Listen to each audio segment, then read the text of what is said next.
като двамата състезатели през завоите Порше преминават. Въпросът е дали те ще пресекат финалната линия след Порше номер 2. Мисля, че ще имат на разположение още една обиколка. Много е близо Джони Адам. Много е близо Джони Адам, също зад него е другият автомобил на Астън Мартин, който обаче не трябва по никакъв начин да се включва в битката. Защитна траектория за Джордан Тейлър. Междувременно Джони Адам натиска от него в спора за първото място в GT Pro.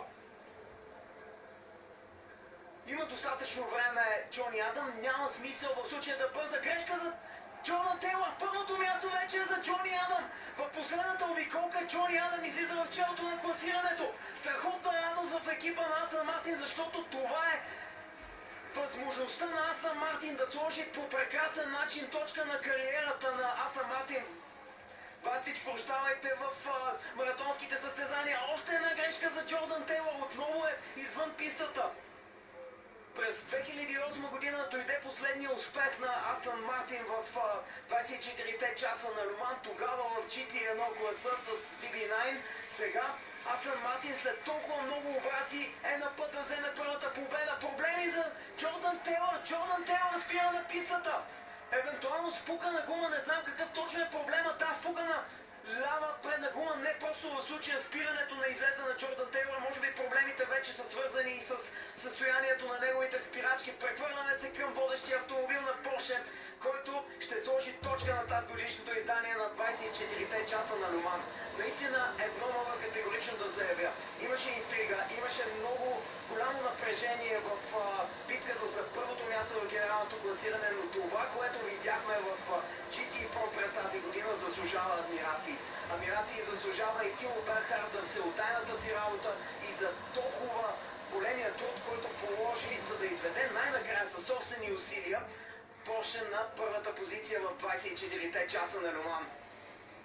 Финалната обиколка на Порше номер 2 завършва с шиканите Форд и Тимо Берхард печели 85-то издание на 24-те часа на Люман и 19-та победа в историята на Порше. Страхотна радост за Брендан Хартли и страхотно облегчение за Ерл Бамбър и Андреас Зайдел.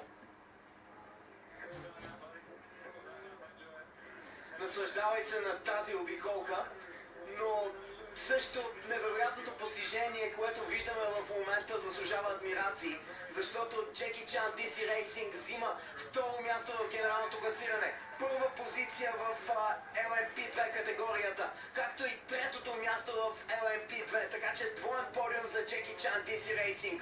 Toyota номер 8 завършва на втора позиция в LMP1, но далеч назад в общото подреждане. Девета позиция за Себастиан Буеми. Стискаме палци, че ще видим отново Toyota в 24-те часа на Люман и че тези рекордни обиколки на Камуи Коваяши ще продължат да ни радват.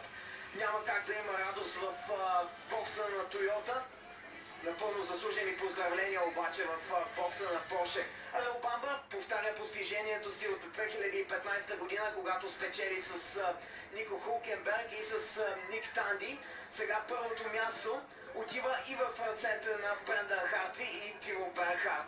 Деви Ченк е може би най-щастливият пилот в момента, защото показа, че с голяма доза ентусиазъм, с правилния партньор в лицето на Джода и с едни не толкова популярни пилоти, като изключим естествено Оливер Джарвис, дори може да се бори за първото място в генералното класиране, благодарение и на страхотната работа, която екипа на ОРК свърши при подготовката на новия прототип в LMP2. А ето го и автомобила на Джордан Тейлър.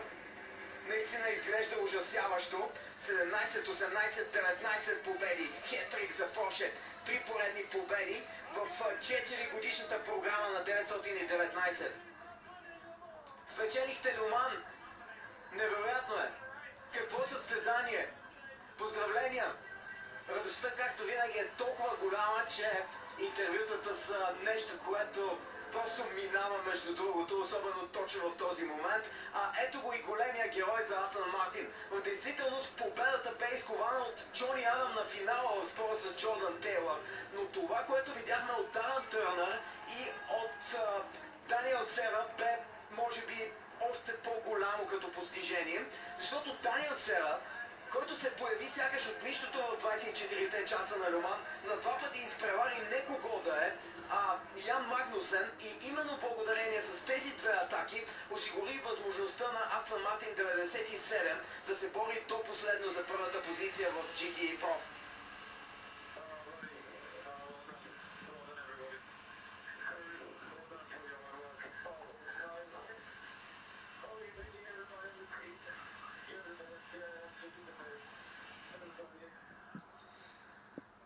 Не се нуждае тази комуникация от превод, не се нуждае и от излишни словоизлияния успеха на JMW, защото той бе изкован с много труд.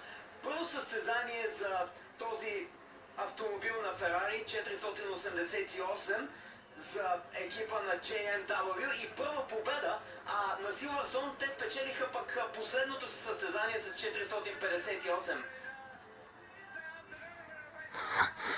Бяхме извън на преварата, но решихме, че ще продължим битката, ще се борим за точките за Порше. После мислехме, че имаме шанс за подиума, после шанс за победата. Това е отборно усилие. Радвам се, че и Тимо и Брендан бяха част от тази програма от самото и начало. Също така мерси и на механиците на всички в отбора. Виждате сълзите в очите на Тимо Бернхард. Няма да се изненадам, ако след края на това състезание Тимо Бернхард обяви, че неговата кариера в WEC приключва в края на настоящия сезон, а този кадър определено не е картината, която всички в екипа на Корвет искаха да видят на финала, защото и Джордан Тейлър наистина бе само на крачка от тази победа, която му се изплъзна по този начин, и заради проблемите реално Джордан Тейлър подари втората позиция на Хари Тинкнел и Форд 67.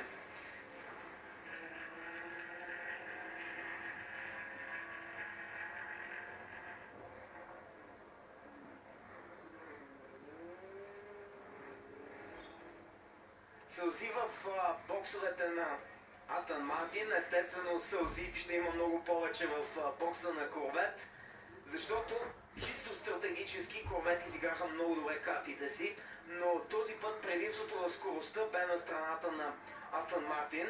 Убеден съм, че работата по новия автомобил на британския производител ще бъде ускорена след този успешен финал на тазгодишния 24 часа на Люман.